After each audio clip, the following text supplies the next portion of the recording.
નમસ્કાર દર્શક મિત્રો, સ્વાગત છે તમારું મનન ટાઈમ ન્યૂઝમાં। સમાજ સેવિકા અને ગુરુકુળ સાથે સંકળાયેલી મહિલા અને સત્સંગીઓના ફોટા મૂકી બદનામ કરતા પૂર્વ સત્સંગીને સાયબર સેલે ઝડપી પાડ્યો હતો।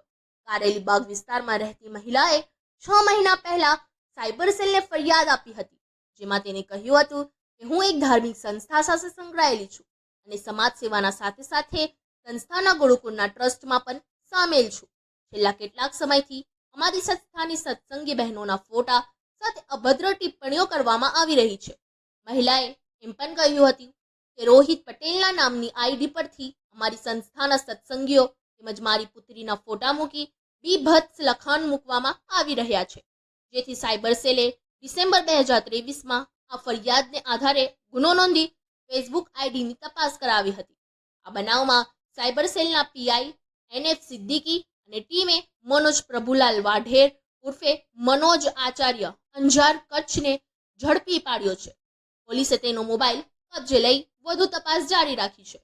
પોલીસ સૂત્રોમાંથી મળતી માહિતી મુજબ કચ્છની ધાર્મિક સંસ્થા સાથે સંકળાયેલા મનોજ આચાર્યને 5 વર્ષ પહેલા સંસ્થાના વાંધાજનક પ્રવૃત્તિને કારણે કાઢી મૂકવામાં આવ્યો હતો, પરંતુ હાલમાં તે પોતાના આચાર્ય તરીકે ઓળખાવી રહ્યો છે। સંસ્થાને તેની સાથે કોઈ નિસ્બત નથી હોવા છતાં તે સત્સંગીઓના ફોટા મેળવીને સંસ્થા વિશે અભદ્ર ટિપ્પણીઓ કરી રહ્યો હતો।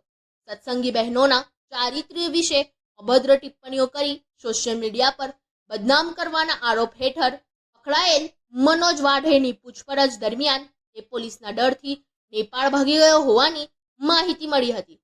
પોલીસને તેના પર વોચ હતી અને પરત ફરતા જ તેને દબોચી દેવામાં આવ્યો।